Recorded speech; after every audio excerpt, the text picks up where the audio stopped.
कलाहारी नाम सुनते ही हमारे दिमाग में एक एंडलेस खाली डेजर्ट की तस्वीरें आ जाती हैं। ये साउथ अफ्रीका का एक बहुत बड़ा संडीला इलाका है। बहुत से लोग इसे डेजर्ट कहते हैं, लेकिन ये शब्द पूरी तरह से एक्सप्लेन नहीं करता कि ये असल में क्या है। ये सहारा जैसा असली डेजर्ट नहीं है जैसा आप इमेजिन कर सकते हैं, बल्कि ये एक सेमी एरिड सवाना ग्रासलैंड है जो अमेजिंग लाइफ और इनक्रेडिबल रेसिलियंस वाली जगह है। ये एक बहुत बड़े एरिया में फैला हुआ है जो बोत्सवाना, नामीबिया और साउथ अफ्रीका को टच करता है। ये विशाल प्यासी भूमि, जैसा कि इसे कभी कभी कहा जाता है, अपने सांडीले दिल में जीवन, अनुकूलन और एक विशाल प्राकृतिक अजूबे की कहानी समेटे हुए है जो हमें लगातार मोहित करता है। इसका नाम कालाहारी कगालगदी नाम के स्वाना शब्द से आया है, जिसका मतलब है बड़ी प्यास। यह एक ऐसे लैंडस्केप के लिए एक परफेक्ट डिस्क्रिप्शन है जहां पानी बहुत कीमती है। हजारों सालों से यहां उड़ती हुई पुरानी लाल रेत अब लंबे पैरेलल सैंड ड्यून्स बनाती है जो प्लांट्स से स्थिर हैं। ये सैंड ड्यून्स कॉन्टिनेंट के चेहरे पर पुरानी फिंगरप्रिंट्स की तरह हैं जो एक सूखे हवा वाले पास्ट की कहानी बताते हैं। फिर भी इस कठोर एनवायरनमेंट में भी लाइफ ने सिर्फ सर्वाइव ही नहीं किया, बल्कि सबसे अमेजिंग तरीकों से फ्लोरिश्ड होने का एक रास्ता खोज लिया है। एक कॉम्प्लेक्स और डेलिकेट इकोसिस्टम बनाया है। जब मॉनसून आता है तो वे एक मिरेक्युलस ट्रांसफॉर्मेशन लाते हैं। सूखा लैंडस्केप हरे घासों और कलरफुल वाइल्ड फ्लावर्स के कालीन में बदल जाता है, एक शॉर्ट लीव्ड हेवन जो दूर दूर से क्रिएचर्स को अट्रैक्ट करता है। ये एक ऐसी दुनिया है जो गीले और सूखे सीजन्स की रिदम से चलती है, एक पल्स जो अनगिनत जनरेशन से धड़क रहा है। यही अनप्रेडिक्टेबिलिटी है जिसने यहाँ के हर जीव को शेप दिया है, रेत के नीचे रहने वाले सबसे छोटे इंसेक्ट से लेकर इन प्लेन्स में घूमने वाले मैजेस्टिक ब्लैक-मैन्ड लायंस तक। कलाहारी कठिनाइयों के बीच जीवन की अटूट शक्ति का एक सबूत है। हर प्राणी एडेप्टेशन का मास्टर है। कीड़े से लेकर शिकारियों तक हर कोई थोड़े पानी और लगातार सूरज की रोशनी में सरवाइव करने के लिए इवॉल्व हुआ है। कलहारी का इकोसिस्टम एक नाजुक जाल है। घास खाने वाले जानवरों को खिलाती है, घास खाने वाले जानवर शिकारियों को खिलाते हैं और कीड़े बचे हुए को रिसाइकल करते हैं, मुश्किलों के बावजूद जीवन को बनाए रखते हैं। इन रेतों पर चलना प्रकृति की इंजेन्युइटी को देखना है, जहां हर पद चिन्ह सर्वाइवल की कहानी कहता है।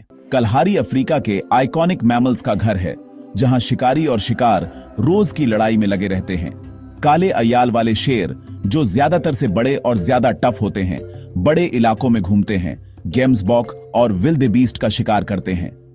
लेपर्ड्स और चीटास कम झाड़ियों में शिकार करते हैं, जबकि स्प्रिंगबॉक और ब्लू विल्डेबीस्ट के झुंड पानी की तलाश में माइग्रेट करते हैं।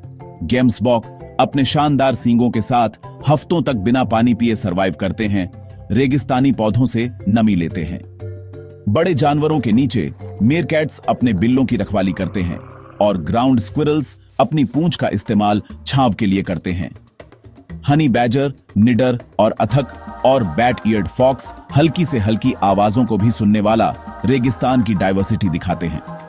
हर मैमल, बड़ा या छोटा, कलहारी की जीवित टैपेस्ट्री में एक जरूरी धागा है। यहां सर्वाइवल, एडेप्टेशन और कोऑपरेशन का रोज का कमाल है। कलहारी के आसमान और पानी के गड्ढे पक्षियों से भरे हुए हैं। 200 से ज्यादा प्रजातियां, हर एक की अपनी अनोखी सर्वाइवल टैक्टिक्स हैं। सैंड ग्राउस अपने बच्चों के लिए पानी सोखने के लिए मीलों उड़ते हैं, जबकि वीवर्स बबूल में कम्युनल घोंसले बनाते हैं।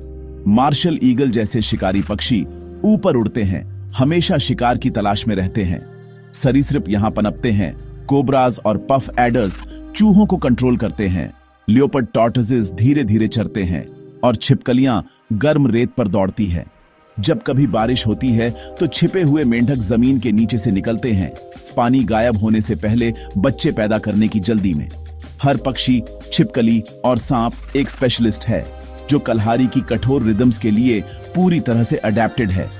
इस दुनिया में सर्वाइवल प्राचीन इंस्टिंक्ट्स और शानदार स्ट्रेटजीज पर निर्भर करता है। सतह के नीचे कीड़े और इन्वर्टेब्रेट्स कलहारी की नींव बनाते हैं। दीमक ऊंचे टीले बनाते हैं, न्यूट्रिएंट्स को रिसाइकल करते हैं और अनगिनत जानवरों को खिलाते हैं। जबकि चींटियां और बिच्छू स्कैवेंजर्स और प्रेडेटर्स के रूप में जरूरी भूमिकाएं निभाते हैं। कई जीव गर्मी से बचने के लिए बिलों में घुस जाते हैं या रात में निकलते हैं। हर एडेप्टेशन सर्वाइवल का एक कमाल है, लेकिन यह संतुलन नाजुक है। जलवायु परिवर्तन और इंसानों का अतिक्रमण जीवन के प्राचीन चक्रों को खतरे में डाल रहा है। कलहारी की रक्षा का मतलब है उसके पूरे जाल को बचाना, सिर्फ उसके सबसे मशहूर जानवरों को नहीं। लाल रेत की यह जमीन लचीलेपन का एक सबूत है, मुश्किलों के बावजूद जीवन के दृढ़ संकल्प की कहानी है। इस जगह को समझने के लिए आपको सरफेस के बियॉन्ड देखना होगा। ये छिपी हुई नदियों और पुरानी विजडम की भूमि है, एक ऐसी जगह जहां जियोलॉजी, नेचर और ह्यूमन हिस्ट्री गहराई से जुड़ी हुई है।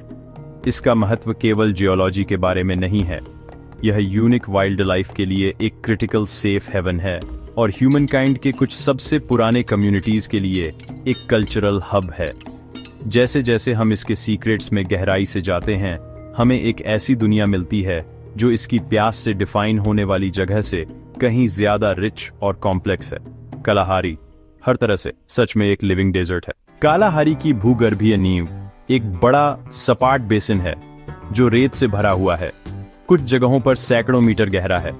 इस विशाल संडीली परत के नीचे एक और पुरानी कहानी छिपी है जो अफ्रीकी कॉन्टिनेंट की आधारशिलाओं में लिखी गई है। हालांकि आधुनिक परिदृश्य को रेत ही परिभाषित करती है। ये सूखे गतिशील रेत के टीले नहीं हैं, बल्कि प्राचीन वनस्पति से ढके टीले हैं, जो इस बात का संकेत है कि समय के साथ जलवायु में बहुत बदलाव आया है। यह अनूठी भूगर्भीय संरचना निर्धारित करती है कि पानी कहाँ उपलब्ध होगा और परिणाम स्वरूप जीवन कहाँ इकट्ठा होगा। यह रेत की नींव पर बनी एक दुनिया है जो इसके ऊपर के इकोलॉजिकली तंत्र के हर पहलू को आकार देती है। आश्चर्यजनक रूप से इस संडीले विस्तार के उत्तरी भाग में एक चमत्कार होता है। ओकावांगो नदी, जो अंगोला के हाईलैंड्स में शुरू होती है, कभी समुद्र तक नहीं पहुंचती। इसके बजाय यह कालाहारी के दिल में फैल जाती है, जिससे दुनिया का सबसे बड़ा अंतर्देशीय डेल्टा बनता है, ओकावांगो डेल्टा। यह भूगर्भीय विलक्षणता रेगिस्तान के एक बड़े हिस्से को लैगून, नहरों और द्वीपों के एक हरे भरे जलमग्न भूल भुलैया में बदल देती है। यह लुभावने पैमाने का एक नखलिस्तान है, एक महत्वपूर्ण जीवन रेखा जो अविश्वसनीय संख्या में वन्य जीवों का समर्थन करती है। डेल्टा का एग्जिस्टेंस भूविज्ञान का एक पहलू है, जहां फॉल्ट लाइनों ने पानी को इकट्ठा करने और फैलने के लिए एक बेसिन बनाया है। कालाहारी की वनस्पति ने लंबे सूखे की अवधि में जीवित रहने के लिए अद्भुत रूप से अनुकूलन किया है। उदाहरण के लिए, प्रतिष्ठित बाओबाब के पेड़ अपने सूजे हुए तनों में हजारों लीटर पानी जमा करते हैं, जिससे उन्हें सबसे शुष्क अवधि में भी जीवित रहने में मदद मिलती है। कई घासों की गहरी जड़ें होती हैं जो भूमिगत नमी तक पहुंचती हैं, जबकि बबूल के ट्रीजों में नुकीले कांटे होते हैं जो उनकी पत्तियों को भूखे शाकाहारी जीवों से बचाते हैं। ये पौधे इकोलॉजिकली तंत्र की नींव हैं जो भोजन और आश्रय प्रदान करते हैं। वे जीवित रहने में माहिर हैं। प्रत्येक के पास इस अर्ध शुष्क दुनिया की चुनौतियों का सामना करने के लिए एक अनूठी योजना है। ये विशेष पौधों का जीवन जानवरों की उतनी ही उल्लेखनीय विविधता का समर्थन करता है, जबकि रहस्यमय भूरे लकड़बग्घे ने विशाल क्षेत्रों में शवों का सेवन करने के लिए अनुकूलन किया है। हर प्राणी, जमीन गिलहरी से लेकर चीता तक, में विशेष अनुकूलन होते हैं जो उन्हें इस चरम वातावरण में पनपने की अनुमति देते हैं, जो प्राकृतिक चयन की अविश्वसनीय शक्ति को उजागर करता है। कालाहारी हजारों सालों से सान लोगों का घर रहा है। वे पृथ्वी की सबसे पुरानी सतत संस्कृतियों में से एक हैं और उनका इतिहास डिजर्टी परिदृश्य में एच्ड है। हजारों सालों से वे शिकारी संग्राहक के रूप में रहते आए हैं, बदलते मौसमों और शिकार के साथ छोटे पारिवारिक समूहों में घूमते रहते हैं। इस भूमि के साथ उनका गहरा संबंध है। यह सिर्फ एक जगह नहीं है जहां वे रहते हैं, बल्कि उनकी आध्यात्मिक और सांस्कृतिक पहचान का केंद्र है। सांड लोगों की कहानियां, कला और परंपराएं एक जीवन शैली की झलक प्रदान करती है जो लगभग अकल्पनीय समय तक चली आ रही है। सांड लोगों को अपने पर्यावरण की अद्भुत समझ है, जिसे अक्सर पारंपरिक पारिस्थितिक ज्ञान कहा जाता है। यह एक विज्ञान है जो पीढ़ियों से चला आ रहा है, पाठ्य पुस्तकों में नहीं बल्कि कहानियों, गीतों और प्रत्यक्ष अनुभव के माध्यम से। वे सैकड़ों पौधों की प्रजातियों की पहचान कर सकते हैं, यह जानते हुए कि कौन सा खाने योग्य है, कौन सा औषधीय है और कौन सा पानी प्रदान कर सकता है।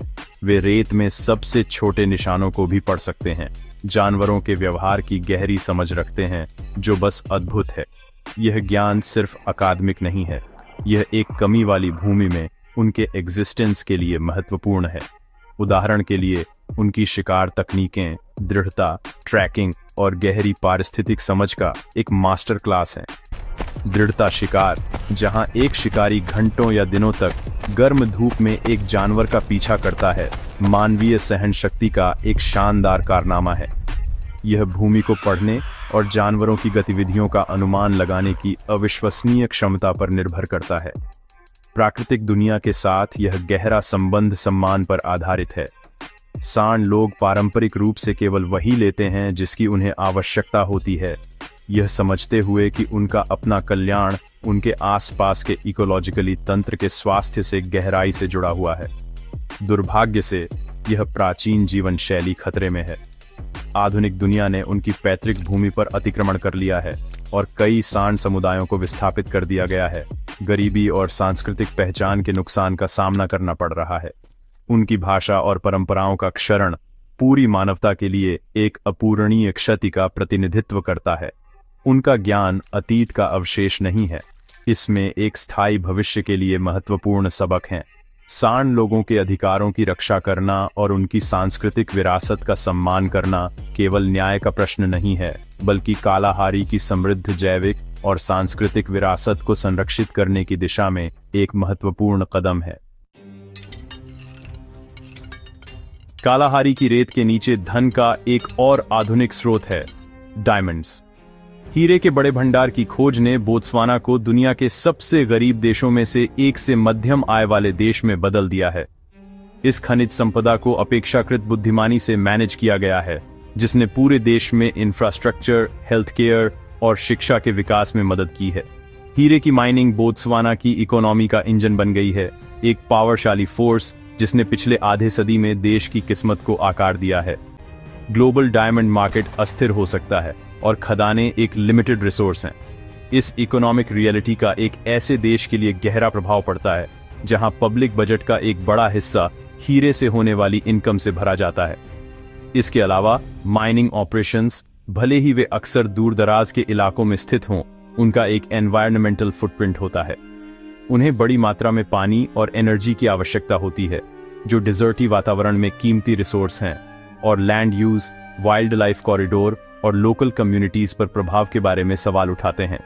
इन दबावों में क्लाइमेट चेंज का बढ़ता खतरा भी शामिल है। साइंटिस्ट्स का अनुमान है कि सदर्न अफ्रीका गर्म और सूखा हो जाएगा और बारिश अनप्रेडिक्टेबल होगी। कालाहारी के लिए इसका मतलब बार बार और गंभीर सूखा पड़ना हो सकता है, जिससे इसके डेलिकेट इकोसिस्टम और इस पर निर्भर लोगों और वाइल्ड लाइफ पर भारी दबाव पड़ेगा। ओकावांगो डेल्टा, जो सैकड़ों मील दूर बारिश से भरता है, सिकुड़ सकता है और इस दुनिया को बनाए रखने वाला डेलिकेट बैलेंस बिगड़ सकता है। कालाहारी का भविष्य ग्लोबल क्लाइमेट क्राइसिस से गहराई से जुड़ा हुआ है, एक चुनौती जिसके लिए तत्काल और कोऑर्डिनेटेड एक्शन की आवश्यकता है।